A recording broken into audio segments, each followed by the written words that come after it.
la segunda clase, que en realidad es la tercera clase de organización de las computadoras. Mi nombre es Nahuel, soy el profe. Espero que me sigan recordando. Por las dudas, cada vez que nos veamos se los voy a decir, aunque en algún momento seguramente deje de hacerlo. Vamos a seguir hablando de las computadoras a nivel hardware. Por si no lo recuerdan, la semana pasada dejamos acá en entradas y salidas, bien, donde podemos ver todas las formas de ingresar y egresar datos a la computadora. Antes hablamos de procesadores, antes hablamos de discos rígidos, bien, y de memorias RAM, y todo en el marco de la arquitectura von Neumann con memoria, entradas y salidas, y nuestro buen amigo, el CPU, que es el procesador. ¿Sí? Vamos a empezar de cero, vamos a salir de acá, descartar, y vamos nuevamente. ¿Sí? Ahí vamos yendo, estamos llegando, y acá habíamos cortado, y desde acá vamos a seguir. Bien, acá les estoy mostrando dos imágenes fundamentales en las computadoras de hoy que no forman parte de la arquitectura, aunque sí forman parte de la arquitectura. Esto que están viendo acá son dos placas madres que elegí al azar. ¿Sí? ¿Cómo forman parte de la arquitectura?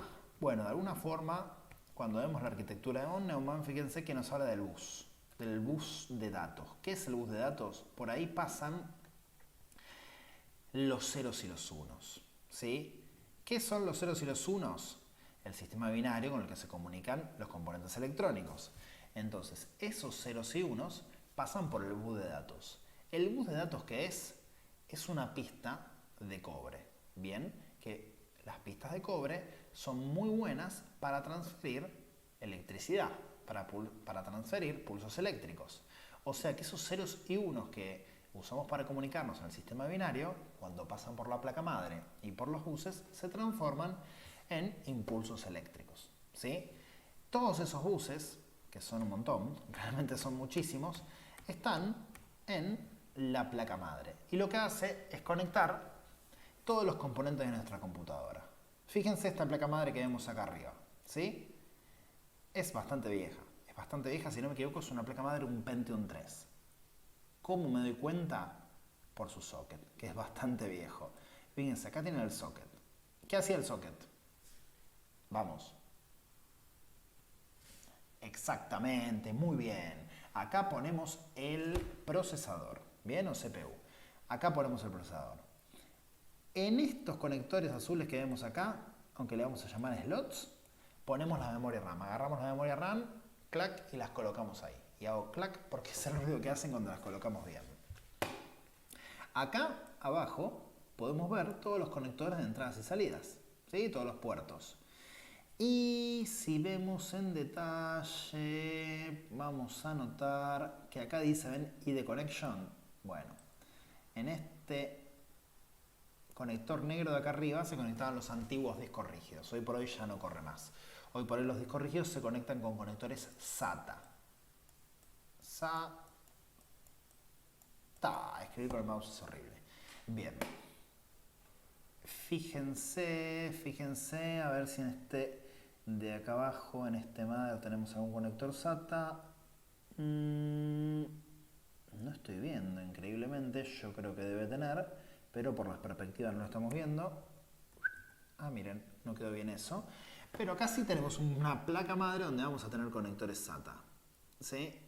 Si no me equivoco, son estos de acá y están tapados, o algo bastante extraño. Esto también parece un conector SATA. Fíjense que acá tenemos los conectores de memoria RAM, acá tenemos el socket, acá tenemos las entradas y salidas. Bien, todas las placas madres son parecidas entre sí, son realmente muy fáciles de distinguir cuando vemos una placa madre. Y por último, otra cosa que tenemos acá, en las placas madres, que son fundamentales, son estos slots que vemos acá abajo. Ven que acá están blancos y negros, y acá están rojo, rojo, negro, rojo, negro, rojo. Todos esos son conectores PCI. Conectores PCI que pensé que tenía acá para mostrarles, pero no los tengo. ¡Qué picardía! Los vamos a ver más a detalle cuando hablemos, ¿saben de qué? De las placas madres. PCI, y los van a encontrar con una E. La E es de... No voy a seguir dibujando así, escribiendo así, de Express. ¿Bien? Son slot PCI Express. ¿Para qué sirven? Para poner placas expansoras. Por ejemplo, ¿para qué? Decís, quiero jugar un juego que está buenísimo. y le voy a clavar una gruesa y zarpada placa de video. Bueno, la pones en uno de estos slots PCI. O decís, quiero tener otra entrada de red. Pones en un slot PCI tu nueva placa de red. O decís, quiero tener que mi computadora de escritorio, porque estas son placas madres de computadora de escritorio, un tema importante. Quiero tener esta computadora de escritorio por Wi-Fi. Bueno, me compro una placa Wi-Fi y la pongo en uno de estos slots PCI. Bien, en resumen son slots expansores para entradas y salidas. ¿Sí? Porque lo que vamos agregando en esos slots son expansiones. ¿Expansiones de qué? De las entradas y salidas. ¿Sí? Así se ven las placas madres. Son un elemento bastante más económico que los procesadores. Una placa madre por $100 pueden conseguir. Es algo bastante más económico que algunos otros componentes. Y es un elemento realmente fundamental. También puedes conseguir placas madres buenas por $50, $60. ¿Sí? Es un elemento electrónico fundamental porque hay mucha electrónica de control de cómo circulan los datos por adentro de la computadora en la placa madre. ¿Sí? Es un elemento importante, pero no caro. Así que siempre intentemos prestar atención cuando elegimos una placa madre. Ya nos va a tocar. Fíjense que acá lo que les estoy mostrando son los tamaños, porque las placas madres también pueden tener muchísimos tamaños. Hay pequeñas computadoras, como por ejemplo las Raspberry Pi, si alguien las conoce, o computadoras mucho más grandes que las Raspberry Pi y más grandes tal vez también que estas placas madre que estamos viendo acá, que pueden pensar más o menos en el tamaño que tienen porque ustedes saben lo que ocupa un puerto USB. Fíjense el tamaño de un puerto USB acá, el tamaño de un puerto USB acá, entonces se pueden dar una idea del tamaño de la placa madre. ¿Sí? Bien. Dejando de lado eso, hay otras dos cosas importantes para marcar en la placa madre. Primero, el chipset. ¿Sí? El chipset, acá estamos viendo un chipset, bien, acá abajo a la derecha, a menos que lo esté tapando yo con mi cana. Acá estamos viendo un chipset. ¿Qué es el chipset? Bien, depende mucho qué es el chipset o qué hace el chipset de cuál sea el fabricante de esa placa madre y cómo haya diseñado la arquitectura de esa placa madre. ¿Sí? Que no tiene nada que ver con la arquitectura de la computadora, ¿sí? Sino que es un diseño de cada fabricante y dice, bueno, voy a hacer que la información por esta placa madre circule de esta manera. ¿Qué hace el chipset? Es un ayudante del procesador. Es alguien que ayuda al procesador. Es no es alguien. Es un componente electrónico que ayuda al procesador a administrar toda la computadora, administrar la memoria RAM, administrar las entradas y salidas fundamentalmente. ¿Sí? Y el disco rígido también puede ayudarlo a administrarlo. Es una secretaria del procesador. ¿Sí? Es algo más complejo que eso, es una especie de segundo procesador, pero de eso va la cosa. Y por último, acá tengo una imagen algo vieja, si he de ser sincero, de algo que se llama BIOS, aunque también en la actualidad lo pueden encontrar como UEFI.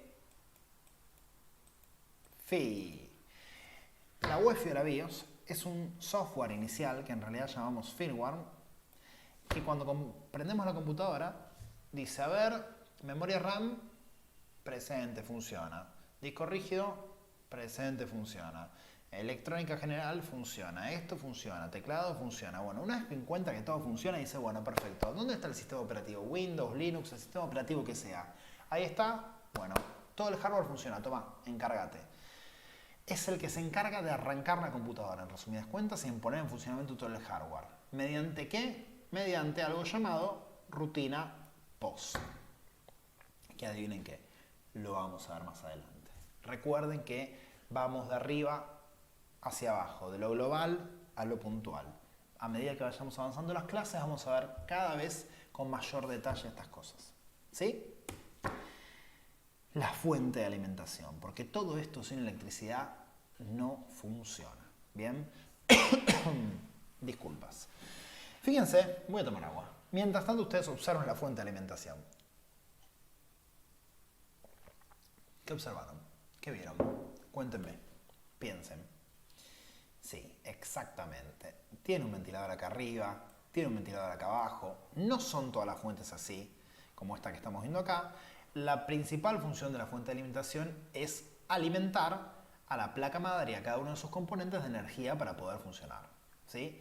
Por este conector que vemos acá es donde conectamos la computadora, mejor dicho, donde conectamos el cable a la computadora y ahí entra la energía principal para la computadora. Y por todos estos cables de acá atrás son los cables que vamos a terminar conectando en distintos lugares de esta placa madre. ¿Sí? Como también los vamos a terminar conectando en el disco rígido, por ejemplo, o en algún otro hardware en particular que podemos tener que lo pueda necesitar, como por ejemplo una placa de video, ¿sí? Que consuma demasiada energía eléctrica y necesite que le conectes directamente un conector de la fuente de alimentación, ¿sí? La fuente de alimentación es un componente bastante pago y, sin ir más lejos, es tal vez el único componente electrónico que podríamos realmente arreglar de una computadora si se rompe.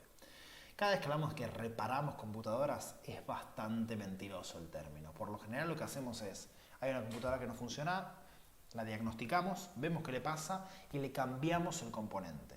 Pero agarrar una mother y arreglarla es difícil. No digo que es imposible, es muy difícil y tenés que tener muchas herramientas. Arreglar un procesador es imposible, arreglar una memoria RAM es imposible. Olvídense, no hay forma, ¿sí? Tal vez puedan arreglar una mother y pueden arreglar también una fuente. Es lo más sencillo de arreglar si se daña con electrónica. Tienen un tester, la pueden desarmar y por ahí se quema un capacitor, se rompe una resistencia. Es más o menos lo único que pueden arreglar. On the other hand, por otro lado, también les tengo que decir que también es uno de los componentes más baratos de la computadora. Y si la fuente de alimentación funciona mal, con una sobretensión podría quemar el mother, podría quemar un disco rígido, podría quemar algo que no queremos que pase. Entonces, si falla la fuente y no se da mucha maña y no quieren correr riesgos, cámbienla, sería una recomendación. Pero más adelante seguimos. Gabinetes. No tienen mucho de particular los gabinetes. Fíjense que acá les estoy mostrando gabinetes que se llaman sobremesa o en este caso son rackeables. Ven que tienen esto de acá se llama orejas y lo usás para ponernos en un rack. Ya vamos a ver más adelante qué es un rack. Cuando los abrís, acá vemos que pueden tener múltiples discos rígidos y adentro tiene una placa madre, procesador, memoria y lo de siempre, ¿sí? Y esto es lo mismo, pero es más pequeño. Y habitualmente en nuestras casas tenemos gabinetes como este que estamos viendo acá. ¿Sí? El gabinete viene todo vacío. En la parte de acá, que vemos acá, se va a conectar la placa madre. Fíjense que este rectángulo que estamos viendo acá es por donde salen los puertos de la placa madre que veíamos antes. ¿Qué puertos? Estos. ¿Sí? Acá ponemos los discos rígidos, las unidades de DVD, de CD, si tienen cosas muy viejas, bien, o de Blu-ray si tienen cosas más modernas, y todo se arma acá adentro, ¿sí? Acá va la fuente de alimentación, no, perdón, la fuente de alimentación les diría que va acá abajo, ¿sí? La fuente de alimentación va acá abajo, acá tiene un ventilador para que entre mayor circulación de aire y respire mejor la computadora. Y esto en términos generales es un gabinete. Los gabinetes son baratos, son económicos, son pedazos de chapa, no tienen mayores detalles. A lo sumo muchas personas de la cultura gamers les gusta ponerle luces y hacer algunas cuestiones, pero la verdad que no tiene mayores detalles. Bonus. Se viene el bonus track. Algo fundamental que venimos hablando por encima, que tal vez alguien de ustedes ya sepa, muchos, ninguno, no lo sé, ninguna, es el tema fundamental que es el de las unidades de almacenamiento, ¿sí? Cuando nosotros hablamos de unidades de almacenamiento, estamos hablando de unidades de medida para poder saber cuánto pesa tal o cual cosa. Bien, acá les dejo una tablita muy sencilla. Por supuesto, todo empieza, el sistema binario empieza en bits, donde tenés 0 o 1, ¿sí? Un bit ocupa un bit, es la unidad mínima, ¿sí? Después con 8 bits generas un byte y de acá en adelante siempre igual. El número mágico es 1024. 1024 bytes es un kilobyte, 1024 kilobytes es un megabyte, 1024 megabytes es un gigabyte y 1024 gigabytes es un terabyte. Acá hago un freno. ¿Por qué hago un freno? Porque no solemos manejar en nuestros hogares, ni en empresas tampoco, salvo que se dediquen específicamente a almacenamiento de información, no solemos manejarnos con unidades por encima de los terabytes. ¿Existen? Sí, claro que existen, por supuesto. Y acá los tienen. Petabyte, exabyte, zettabyte, yottabyte. Una locura absoluta. Con que recuerden hasta terabyte en primera instancia funciona. Si después del terabyte saben que viene petabyte, bienvenido sea. Repito, son unidades para poder saber cuánto necesito de almacenaje para guardar un determinado archivo, ¿sí? Si nosotros agarramos cualquier archivo, miren, voy acá al escritorio, tengo acá un archivo de Excel, le doy botón derecho, propiedades, y me dice, este archivo ocupa 620.854 bytes, y me dice 606 kilobytes, ¿ok? Ahora, ¿qué pasa si? Vengo acá, voy a descargas, tengo una película y botón derecho, propiedades, y me dice, ocupa 4.000 millones de bytes, que son 4.3 gigabytes. Volvamos al PowerPoint, fíjense, acá está gigabytes. Ocupa, dijimos, 4.36 gigabytes, ¿sí? Que son un montón de bytes, ¿ok? Esta es la forma que tenemos para medir archivos, para saber cuánto ocupa un archivo. Y si voy a mi computadora, puedo decir, bueno, pero pará, ¿y cuánto espacio tengo en mi computadora? Si tienen Windows, van a donde tienen su disco rígido, botón derecho, propiedades, y acá les dice, la capacidad de tu disco rígido es de 117 GB.